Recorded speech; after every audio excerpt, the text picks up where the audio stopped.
नमस्कार व्यूअर्स, एक बार से फिर आपका स्वागत है रेडियो द्वारका में और मेरे साथ अमोघ लीला प्रभु हैं। प्रभु जी, आपका बहुत बहुत स्वागत और बहुत बहुत धन्यवाद समय देने के लिए।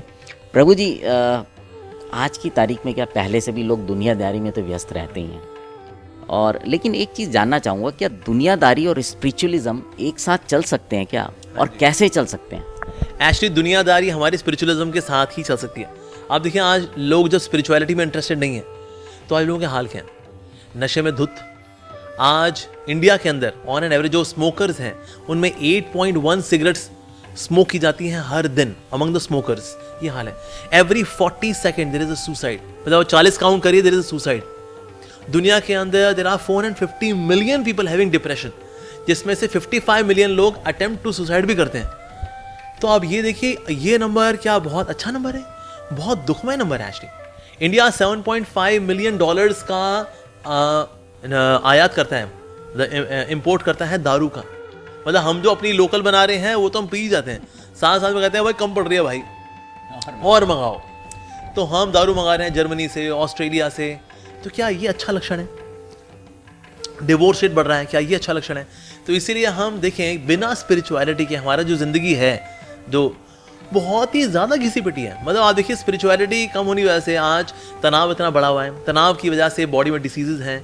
मैं देखा इवन घरों में बच्चे नहीं हो रहे, कह रहे चलो जी IVF की दुकान में बच्चा नहीं हो रहा। अरे भाई, ये पशु लोग हमसे आगे निकल गए। ये तो हर गली ऊँचों में इनकी कुछ पुश्तें चल रही हैं, इंसान के तो बच्चे ही नहीं हो रहे आजकल। तो हम दुनियादारी की अगर बात भी करें, बिना स्पिरिचुअलिटी के अगर हम दुनियादारी भी ठीक से नहीं निभा सकते हम लोग। तो हम बोले क्या दुनियादारी के साथ स्पिरिचुअलिटी चलेगी? सर, आपकी दुनियादारी तभी चल पाएगी अगर आप स्पिरिचुअल होंगे तो। व्हेन वी बिकम स्पिरिचुअल, वो स्पिरिचुअलिटी हमारी बाउंड्री की रक्षा करती है, हमारी जो मौलिक जो नैतिकता की बाउंड्री है उसकी रक्षा करती है। Then we are able to live a normal life. और फिर व्यक्ति जो है काम करेगा तो ढंग से काम कर पाएगा, उसका फोकस बनेगा।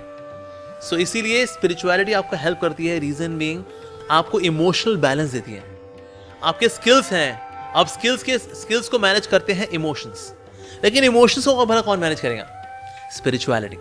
आपके इमोशंस अगर संभले नहीं होते ना, तो व्यक्ति दारू वारू पीता है, सिगरेट फूकता है, किसी को गुस्सा कर देगा, चिल्ला देगा, रिश्ते खराब कर लेगा। ये सब खराब होता है। रीजन भी सॉफ्टवेयर खराब है। किसी का हार्डवेयर अच्छा हो, हैंडसम गुड लुकिंग, लेकिन सर सॉफ्टवेयर करप्ट है आपका, फिर तो सॉफ्टवेयर भला ठीक कौन करता है? आध्यात्मिकता हमारे सॉफ्टवेयर को ठीक करती है। और हमारा सॉफ्टवेयर अच्छा होगा ना, हमारे रिश्ते अच्छे होंगे, हमारा सॉफ्टवेयर अच्छा होगा, हमारा फोकस अच्छा होगा।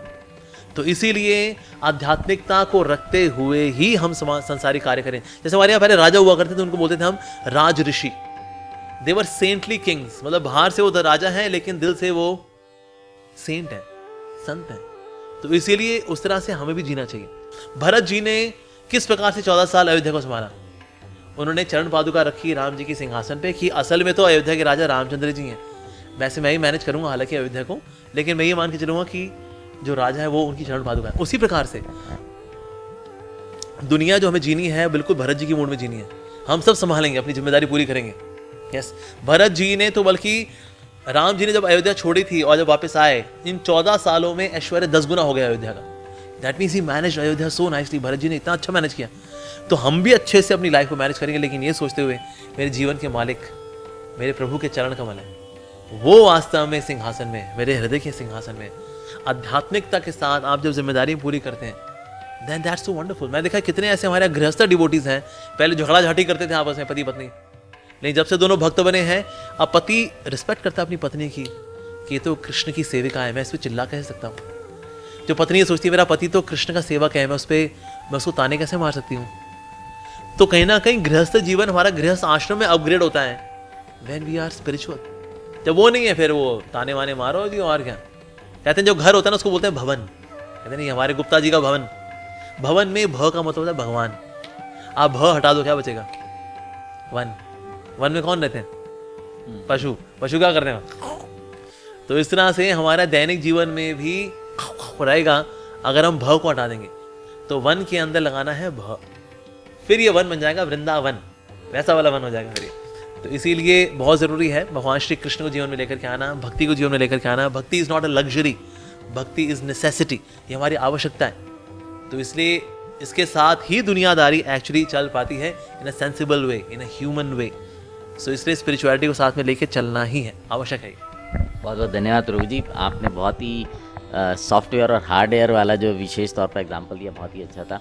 सो व्यूअर्स, मुझे लगता है ये जो सवाल था, प्रश्न था, इसका जवाब आप सबको मिल गया होगा। अब आपसे विदा लेते हैं। जुड़े रहें हमारे इस कार्यक्रम के साथ। आने वाले समय में भी हम और सवाल पूछेंगे प्रभु जी से। तब तक बने रहें रेडियो द्वारका के साथ।